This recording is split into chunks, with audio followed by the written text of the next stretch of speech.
Nesta semana, o dólar americano caiu para o nível mais baixo em 4 meses e o ouro ultrapassou os $5.000 pela primeira vez. O ouro superou oficialmente os títulos do Tesouro dos Estados Unidos como o maior ativo de reserva estrangeira do mundo em 2026. Pela primeira vez em 30 anos, os bancos centrais detêm mais valor em ouro do que em títulos do governo americano, à medida que o valor do dólar continua a cair. O valor total das reservas de ouro agora se aproxima de $4 trilhões, superando aproximadamente o 3,9 trilhões em títulos do Tesouro dos... E isso não é apenas um número em um balanço. Está claro, trata-se de uma mudança histórica. Na minha opinião, isso sinaliza uma reavaliação fundamental de como as nações funcionam, como gerenciam riscos, como administram sua riqueza e como buscam estabilidade neste mundo imprevisível e cada vez mais volátil.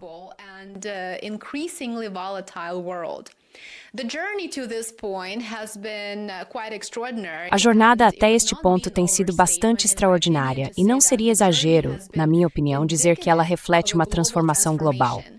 No final de dezembro de 2025, o ouro chegou brevemente ao $4.500 por onça, um aumento impressionante de mais de 70% no ano. E, com o início de 2026, ele mantém esses ganhos próximos aos recordes devido aos fatores que vamos discutir neste vídeo.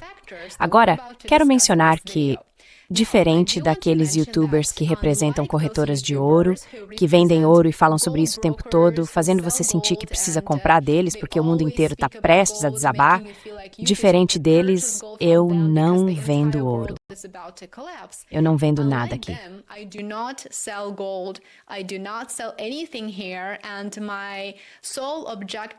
E meu único objetivo é compartilhar informações factuais com você.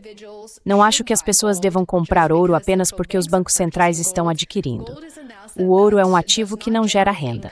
Seu preço de mercado pode cair ou se valorizar, mas colocar todos os ovos em uma única cesta é sempre arriscado. Então, com isso em mente, vamos continuar. Por que o ouro subiu tanto e tão rápido? A resposta é uma combinação de tensões geopolíticas, incerteza econômica e ações deliberadas dos bancos centrais ao redor do mundo. Vamos examinar essas razões com mais detalhes. Ao longo de 2025, os conflitos crescentes no Oriente Médio criaram o que muitos analistas chamam de prêmio do medo. E a essa altura, sabemos que esse prêmio do medo costuma ser explorado.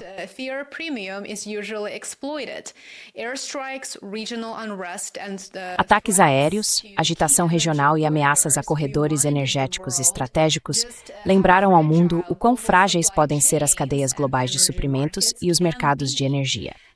Ao mesmo tempo, a incerteza nos Estados Unidos, como os debates sobre o teto da dívida, a política comercial imprevisível, as mudanças de rumo em decisões econômicas em geral e os crescentes déficits fiscais, abalou a confiança no dólar. Os títulos do Tesouro, que antes eram considerados o alicerce, a base da segurança global, começaram a parecer menos invencíveis. Passaram a parecer menos atraentes do ponto de vista do investimento. Há apenas alguns dias, em um vídeo recente, talvez você se lembre de eu ter comentado que fundos de pensão europeus estavam de fato se desfazendo de títulos do Tesouro dos Estados Unidos por causa da instabilidade política e da irresponsabilidade fiscal de Washington.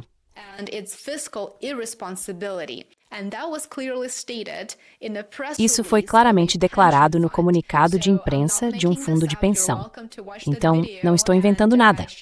Você pode assistir a esse vídeo e compartilhar capturas de tela e mais detalhes na minha postagem recente sobre o assunto.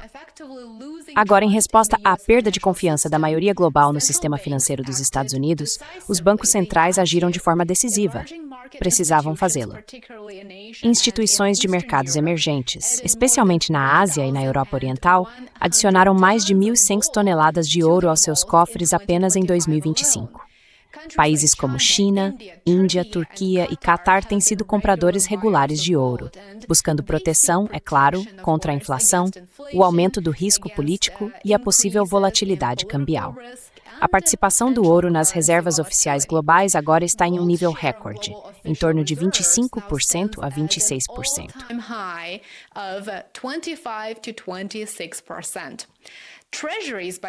Os títulos do Tesouro, em comparação, perderam atratividade, e é compreensível o motivo.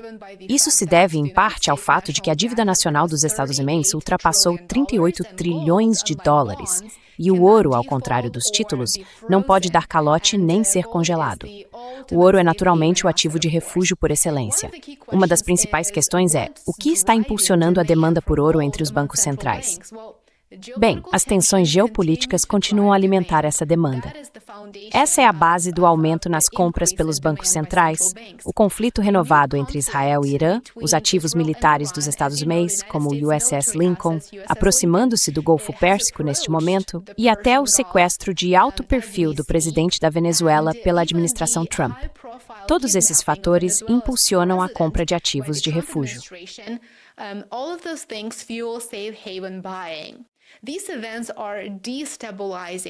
Esses eventos são desestabilizadores por natureza. Não há nada neles que possa gerar resultados positivos para a população dos Estados Unidos ou para qualquer outra parte do mundo. Assim, eles levam investidores globais, e neste caso bancos centrais, a se protegerem contra a volatilidade da moeda norte-americana e a imprudência de Washington. Em outras palavras, quando os bancos centrais percebem um risco elevado de sanções, conflitos ou instabilidade, o que fazem? Eles recorrem a ativos sem risco de contraparte. E o ouro, é claro, não tem risco de contraparte porque pode ser possuído fisicamente. O ouro é único nesse aspecto. É universalmente reconhecido e imune à inadimplência.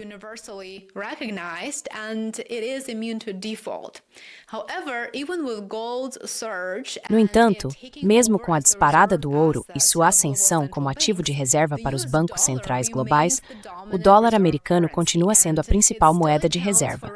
Ele ainda representa cerca de 45% a 58% das reservas cambiais globais. A valorização do ouro, por si só, não destrona o dólar, mas sinaliza uma mudança estrutural na forma como os países administram suas reservas, bem como o eventual declínio do dólar à medida que as moedas locais passam a ser usadas com mais frequência em liquidações internacionais, especialmente entre os países do sul global. Os bancos centrais estão claramente diversificando. Eles estão reduzindo a exposição à dívida dos Estados Unidos, reduzindo a exposição a ativos norte-americanos, equilibrando liquidez com segurança e também se esforçando bastante para priorizar ativos que não possam ser congelados ou desvalorizados, como mencionei anteriormente.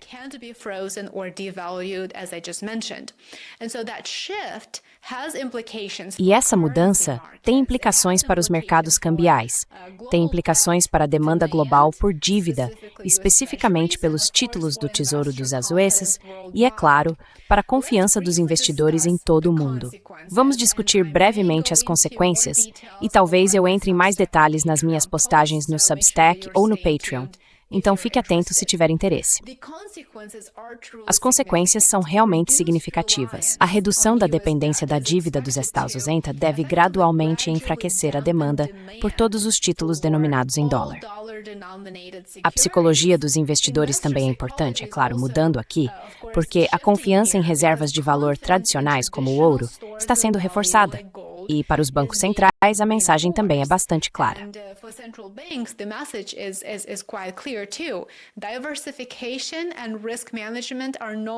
Diversificação e gestão de risco deixaram de ser opcionais.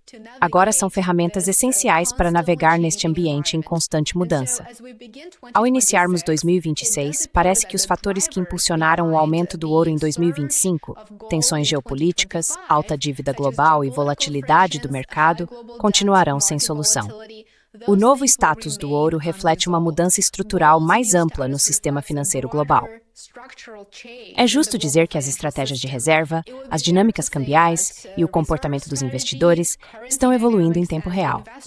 Portanto, à medida que avançamos em 2026, uma grande questão permanece: o ouro conseguirá sustentar efetivamente sua recém-adquirida dominância?